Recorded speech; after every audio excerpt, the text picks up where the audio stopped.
Doctor, luego, doctor Gómez, para que no nos enredemos, el tiempo lo doy yo. Tranquilo que el que necesite le doy. No se preocupe. pero ella me lo ¿Eh? regaló, usted me lo va a decomisar. Claro, aquí quedan archivados. Usted no se preocupe por eso. El Bueno, tiempo que necesite, yo no tengo ningún problema y aquí lo queremos es escuchar. quedamos en que los otros de, miembros de la Comisión Accidental, la doctora María José Pizarro y el doctor Cala, van a intervenir y luego, a nombre de los partidos, intervendrán otros de los que suscribieron Así será. No hay la ningún problema. ponencia. Inicie, doctor. 14 Inicie, doctor Gómez. suscribimos la ponencia. Yo hice una presentación y allá la tiene Jorge Iregui Por favor, auxiliares de cabina, por darle la presentación al doctor Gómez. Inicialmente, tomémosle un tiempo de 20 minutos, a ver si nos alcanza o si necesitamos más. Ahí está, bueno, ya la estamos viendo, doctor Gómez, todo el escenario es suyo. vamos a tratar de agilizar entonces. Yo puse la presentación así: el gobierno entregó a la mano peluda del mercado la gestión de la crisis y los recursos. Nosotros, dame la siguiente. El gobierno presentó un informe que consta de cinco acápites. El primero, las medidas ordinarias que se tomaron antes de la declaración del estado de emergencia. La segunda describe las causas para el estado de la emergencia. El tercer bloque detalla las medidas adoptadas en la vigencia del estado de emergencia. En el cuarto acápite informa sobre la remisión a la Honorable Corte tratando de justificar las razones por las que adoptó esa serie de medidas, y en la quinta simplemente anexa copia de todos los decretos, de todos los 70 y tantos decretos que emitió durante la emergencia. Entonces nosotros tenemos unas consideraciones iniciales. Pasa a la siguiente. Las consideraciones iniciales es que en todo lo que el gobierno le presenta al Congreso, e incluso en lo que le presenta a la Corte, lo que no pudimos encontrar fue una explicación clara y precisa y un análisis de la conveniencia, oportunidad y eficiencia de las medidas. Si ustedes miran muy bien, el gobierno todo lo justifica diciendo que es importante, pero estas características, la conveniencia, la oportunidad y la eficiencia, son bien ausentes en todo el informe del gobierno. Siguiente. Entonces, la primera cosa, anunciamos que nosotros creemos que la declaratoria de emergencia era necesaria, pues a nadie con dos dedos de frente se le ocurre que no había que declarar una emergencia. Es obvio que había que declarar una emergencia económica porque lo que se venía era una cosa muy, muy carnuda, pero también somos conscientes de que los decretos emitidos en virtud de la declaratoria de emergencia merecen nuestro concepto negativo, y ojalá la Cámara tuviera la capacidad de esa decisión, porque hago un reclamo aquí. Nosotros en las sesiones, así sea virtuales, le hemos debido dedicar siquiera a cada capítulo de los 4 o 5 capítulos en que uno puede dividir las medidas de emergencia económica, 1 o 2 sesiones al análisis. Esto es un análisis a la carrera en el que seguramente al final vamos a pupitrear una cosa de esas, y creo que ese no es una cosa conveniente porque es un tema bastante... Nosotros, siguiente, vamos a hablar primero del contexto.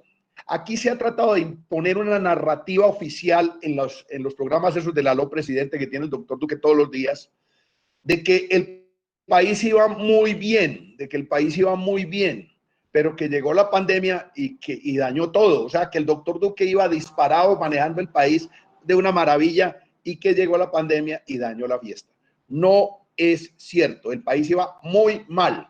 Aquí hay unos indicadores que voy a pasar rápidamente. Cómo venía cayendo el precio del petróleo antes de la pandemia, cómo venía aumentando el desempleo antes de la pandemia, cómo venía aumentando la deuda antes de la pandemia, cómo venía aumentándose el déficit de la cuenta corriente antes de la pandemia, cómo veníamos creciendo en el déficit comercial antes de la pandemia. O sea, todos los indicadores estaban prendiendo alarmas de que la economía iba de para atrás, que íbamos mal, que la situación era compleja antes de que se declarara la pandemia. Y desde luego, cuando llega la pandemia, la cosa se viene al piso completamente. Siguiente.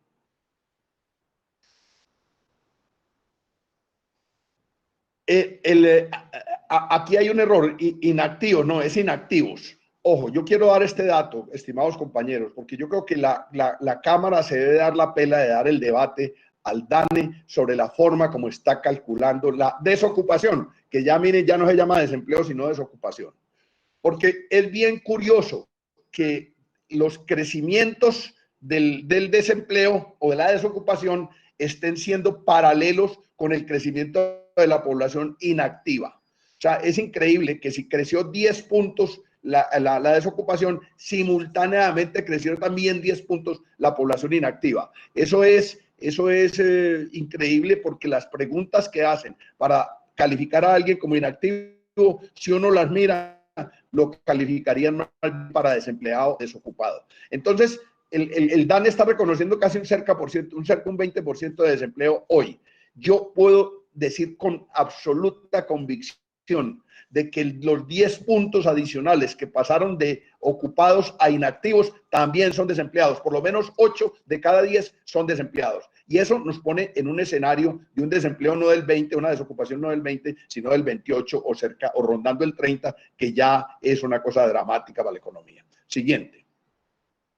Empezamos entonces a analizar los programas sociales implementados, porque ya lo dijo la doctora Catalina, no resuelven los problemas ni las necesidades de la gente, son insuficientes y tardías. Vamos a hablar primero de la siguiente diapositiva. Bueno, primero, miren una cosa curiosa, una cosa sobre la que queremos llamar la atención. El único impuesto nuevo que se ha creado es un impuesto que va contra las capas medias de la población, contra profesionales y capas medias que tienen un ingreso bueno, un ingreso más o menos importante, y que con el que a personas que tienen contratistas y empleados de más de 10 millones de pesos de sueldo o de ingreso. Y qué curioso, ningún impuesto para los grandes patrimonios del país. Aquí, cuando había el problema de las FARC, entonces se decretó un impuesto de guerra y a los grandes patrimonios gustosos salieron a poner la plata, pero en esta emergencia, ¿dónde está la plata de los 1000 grandes patrimonios del país? Los 1000 grandes patrimonios del país hoy debieran estar pagando un porcentaje de ese patrimonio para contribuir a la solución de la crisis, pero al gobierno y a Carrasquilla solo se le ocurrió echarle mano al bolsillo de las capas medias que tienen buenos ingresos. No estoy hablando de los congresistas, no estoy diciendo que no estoy litigando en causa propia. A nosotros nos quitaron una porción del sueldo y listo, se la quitaron. Pero estoy hablando de gente de 10, 12, 14 millones de pesos que son profesionales, que tienen un ingreso más o menos digno, pero que es correspondiente a su preparación y a su historia. Y es injusto que a ellos les echen la mano al bolsillo, mientras que a los grandes patrimonios ni con el pétalo de una rosa. Siguiente. Entonces, el gobierno hace, pues ya el viceministro, porque entre otras cosas yo quiero reiterar una protesta que hice hoy en la Comisión Séptima. Ya el ministro Carrasquilla pues ya tiene corona, ya el ministro Carrasquilla no tiene que venir ni a las comisiones ni al Congreso, manda al viceministro. Y yo creo que eso es un irrespeto para el Congreso, porque es cierto que la ley no obliga a que vengan los ministros a defender su informe, pero por la dignidad, por la importancia de lo que estamos discutiendo, aquí debían estar los ministros poniendo la cara. Pero no, mandan un viceministro, vaya y les dice 2 pendejadas, les echa 4 mentiras y listo, y ya con eso cumplió lo de la ley. Entonces, el gobierno hace un aumento en las limosnas de la ayuda social, porque no nos echamos para atrás en decir que esas ayudas focalizadas que tiene el gobierno de Familias en Acción, de Jóvenes en Acción, de Colombia Mayor, y ahora con lo del impuesto solidario, con lo del ingreso solidario y la devolución del IVA, no son una renta básica como lo quiere hacer ver el ministro Carrasquilla y su viceministro. Ya nos han dicho que en Colombia ya existe renta básica, que si se suman todos esos subsidios, aquí ya hay una renta básica. No es cierto, son unas ayudas ultra microfocalizadas en los más jodidos de los más jodidos, pero que no atienden a los que realmente necesitan en este periodo de la pandemia, de la crisis del encerramiento, de la cuarentena, y sobre todo no dinamizan ni reactivan la economía, no dinamizan ni reactivan la economía, no sirven para mantener el funcionamiento de la economía, que sería uno de los aspectos importantes. No solo la ayuda humanitaria para la gente tenga con qué comer y con qué encerrarse, sino que eso también sirva para que la economía mantenga un cierto grado de actividad y no haya esa caída tan tenebrosa en el empleo. Siguiente. Este es un cuadro siguiente, este es un siguiente. Siguiente. Bueno, este es un cuadro, no, devuélvelo. Este es un cuadro donde es real, soy muy generoso en este cuadro, somos muy generosos en este cuadro. Miren que le estamos diciendo al gobierno que la devolución del IVA es toda completa y ojo, no la han completado. Que el ingreso solidario cumplió a 3 millones de personas y la semana pasada el director de Planación nos reconoció en la Comisión Séptima que solamente han logrado localizar 2.200.000 de los 3 millones que dicen que les van a dar ingresos solidarios. El gobierno nos debe decir realmente cuánto dinero han entregado y a cuántos colombianos de ese tal ingreso solidario, porque según lo que nos dijo el director de Planación, solo han cubierto las 2/3 partes de lo que prometieron. O sea, esa plata que está ahí registrada de los 3.400.000.000.000, de los 3.400.000 personas, perdón, de los 10.200.000 personas que van a cubrir con los 3 millones de familias de a 160.000 pesos, no la han cubierto. Y esto además es un porcentaje muy insignificante del Producto Interno Bruto, como lo vamos a ver ahora. Siguiente. Vamos a mirar ahora las medidas tributarias, fiscales y económicas que han sido absolutamente desacertadas. Siguiente. Bueno, lo primero que hay que decir es que el gobierno, la primera embarrada, el primer error que comete, que a nuestro juicio es un error garrafal, es tomar los recursos que son de los entes territoriales prestados sin su consulta y además sin la garantía del pago y la restitución completa de esos recursos. Ojo, si ustedes analizan con detalle, cuando crean el FOME, el decreto 444, y le echan mano a plata que estaba en cajones ajenos, plata de los entes territoriales, las disposiciones para devolver los recursos no van a garantizar que se devuelvan completos, ni hay garantía incluso de la devolución completa de esos recursos. Y además, el gobierno tenía otras opciones distintas para nutrir ese fondo de manejo de la emergencia. Siguiente. Miren, aquí está la plata toda que el gobierno ha metido en la financiación de la crisis. Es muy parecida a la que dijo el señor viceministro.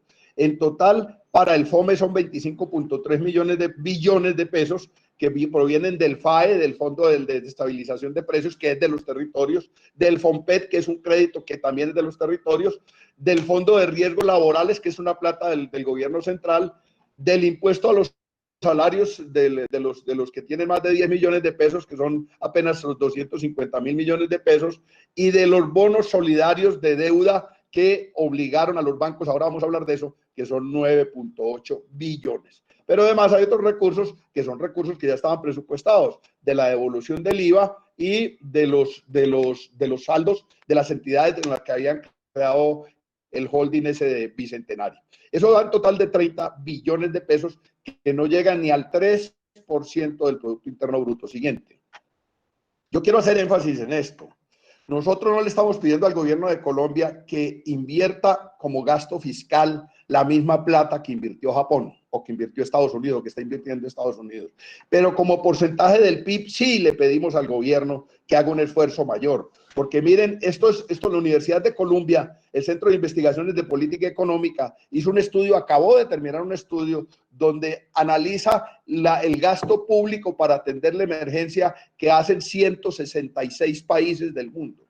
Y a Colombia lo ubican en ese ranking en el puesto 77, con solo el 2.8% del PIB como gasto fiscal para atender la emergencia. Bueno, Japón es el campeón mundial, 21% del PIB del Japón lo han invertido para atender la emergencia, Estados Unidos el 13%, y Tailandia el 9.6%, Italia el 8.9%, Brasil el 8%. Bueno, hay unos países parecidos a nosotros, por ejemplo, Panamá el 3.15%, Panamá nos lleva ventaja, Grecia, bueno, hay países que han gastado más que nosotros, que Colombia, que el gobierno de Colombia, como gasto fiscal para atender la emergencia.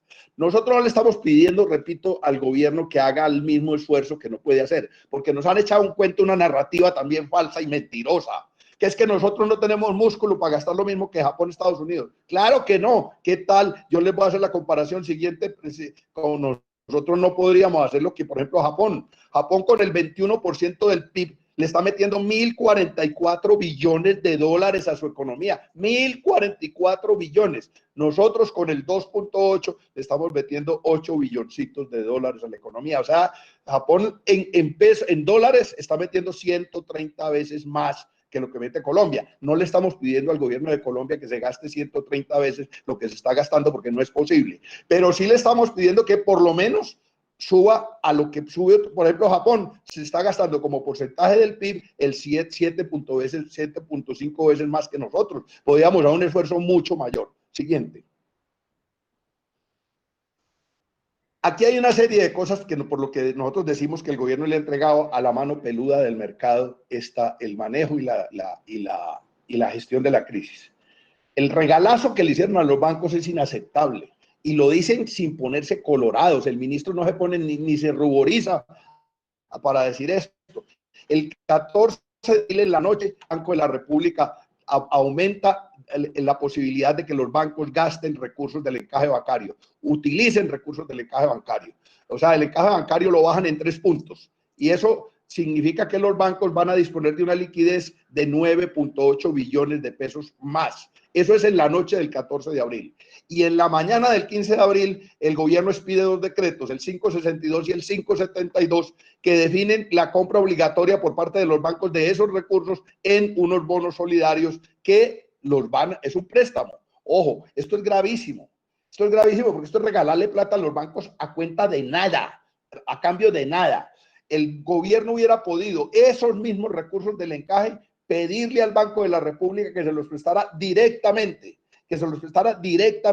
y claro, le hubiera pagado unos intereses al Banco de la República, pero esos intereses después el banco se los hubiera transferido como utilidades al gobierno y hubiera sido una operación de costo cero para los colombianos. Ahora es una operación que mínimo nos va a costar 500.000 millones de pesos anuales a todos los colombianos. Siguiente, esta es una cita de alguien, la siguiente es una cita de alguien que no es del polo, que no es ningún opositor al gobierno, que es el doctor Mauricio Cabrera Galvis en Portafolio, donde explica con detalle que el gobierno de Duque le regaló 500.000 millones de pesos al sistema financiero a cuenta de nada. Siguiente.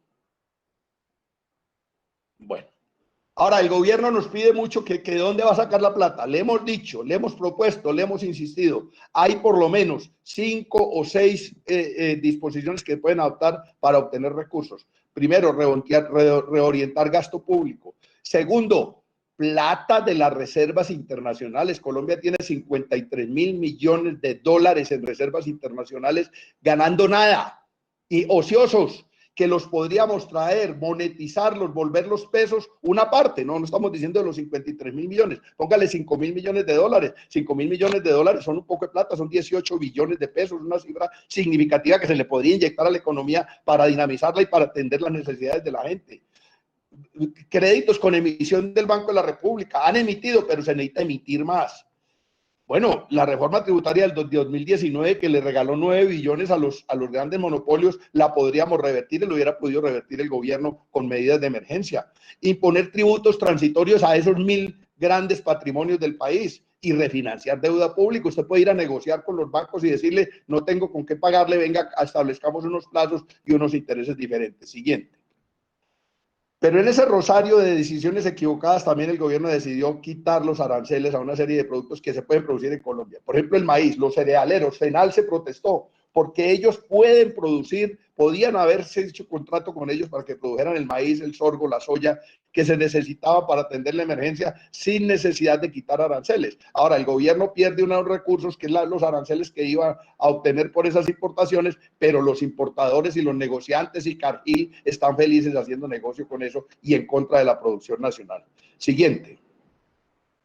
En salud y en empleo no hay soluciones. Siguientes. En salud, empiezo por salud. Siguiente. En salud es también el caso evidente donde el gobierno decide entregarle la gestión de la crisis a la mano peluda del mercado. Miren, la primera medida es el decreto 521.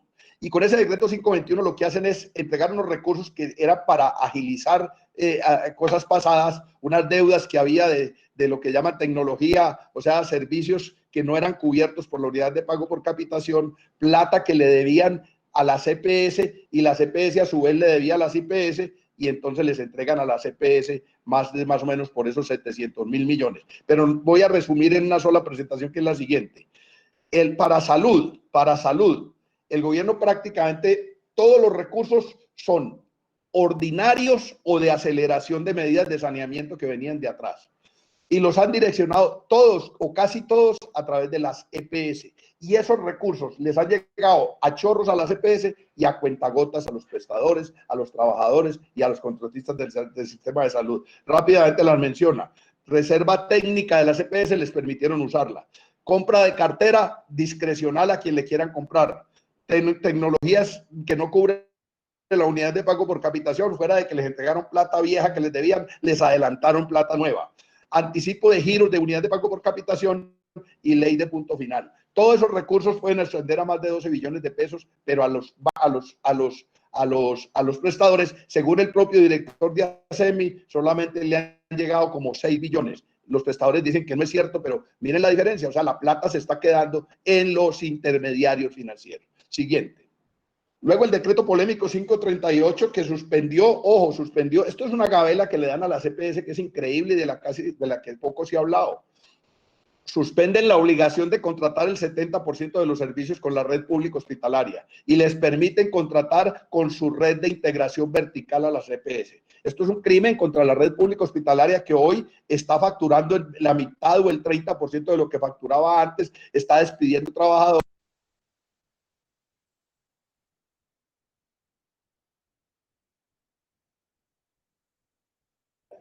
Perdón, no me diga que se acabó el tiempo. No, un momentico para decretar la sesión permanente. Señor presidente. Bueno. Doctor, termine porque el doctor dio la indicación de que usted continuara unos minutos más. No, pero ¿cuánto tiempo llevo? Llevo 18 minutos. 20, señor doctor, pero no hay problema. 20, doctor Gómez. Entonces, que hagamos la sesión permanente, porque es mejor, porque si me van a... Momentico, señor presidente, la sesión permanente, por favor. Doctor Jorge, muchas gracias. No, él quiere hablar. ¿Desea la corporación decretarse en sesión permanente? Así lo quiere, señor presidente. Ha sido aprobada la sesión permanente. Culmine, doctor Gómez. Bueno, voy a terminar para que puedan hablar también mis compañeros, ¿no? Ojo, otra cosa que hemos señalado clave, bueno, ese fue el decreto donde crearon el servicio social obligatorio que tanta indignación causó entre la gente de salud, porque ellos se sienten obligados a prestar el servicio, pero exigen que haya condiciones de bioseguridad y de pago de salarios que no había, ni han anunciado que se vayan a cumplir plenamente. Pero ojo, la siguiente medida, siguiente diapositiva, el gobierno decretó que todas las compras de material de bioseguridad, pruebas para el virus y ventiladores y unidades de cuidados intensivos se haría bajo la modalidad de contratación privada. Esto es gravísimo porque retira el control político de este tipo de contratos, lo evita y no nos pueden decir que era por la emergencia, porque es que en las emergencias la figura pública es la de urgencia manifiesta. El Estado puede contratar sin licitación rápidamente con urgencia manifiesta. ¿Por qué tienen que someterla al régimen privado? Eso lo tiene que explicar el señor ministro Carrasquilla y el señor ministro de Salud, porque no puede ser que aquí pasen frescos como una lechuga decretando que las compras en medio de la emergencia son bajo el régimen de la contratación privada, que lo público entonces desaparece. O sea, la emergencia es para hacer negocios los amigos del gobierno. Yo sí quiero preguntarle con quién hicieron los negocios, a quién le compraron los equipos, qué tipo de análisis hicieron. Todo eso es una cosa que nos tiene que explicar el gobierno en detalle. Siguiente. El decreto ese de pensiones, ¿no? El de pasar 20.000 pensionados de salario mínimo del fondo de ahorro programado a Colpensiones. Eso está claro que era la parte que a los fondos privados, a las administradoras de fondos privados de pensiones no le interesaba porque era como el hueso. Y entonces se los quitaron. Pero eso molestó tanto a la gente porque pues eso debieron hacerlo entonces con todos, que lo tuvieron que tratar de remendar y en esta segunda emergencia sacaron el decreto 802, lo que nosotros creemos empeora la situación porque ya le permites a los fondos privados, a los administradores de fondos privados, que decidan quién pasa con pensiones y quién no. Eso es lo que el cambio que hicieron con el 802. Siguiente. Bueno, voy a pasar muy rápido esto de servicios públicos y otros decretos. Siguiente, pasemos lo siguiente porque vamos a darle campo a mis otros compañeros y me toca la siguiente para poder explicar como que es como síntesis. Mire, el gobierno efectivamente permitió que mucha gente, primero permitió que hubiera reconexión y eso está bien. Pero esa reconexión lo que hizo fue desnudar la tragedia de los colombianos. 300.000 hogares sin conexión de servicios públicos. Imagínense la tragedia. 300.000 hogares. Eso desnudó la pandemia. Casi que nadie se preocupaba por eso hasta que supimos que había casi 300.000 hogares desconectados de servicios públicos. Los reconectaron. Y a los que no pueden pagar durante la epidemia, les permiten pagar diferido a 36 meses. Y eso, si había 300.000 desconectados antes de la pandemia, imagínense cuando empiecen a cobrar las cuentas que van a llegar más lo que deben de los 3 o 4 meses de la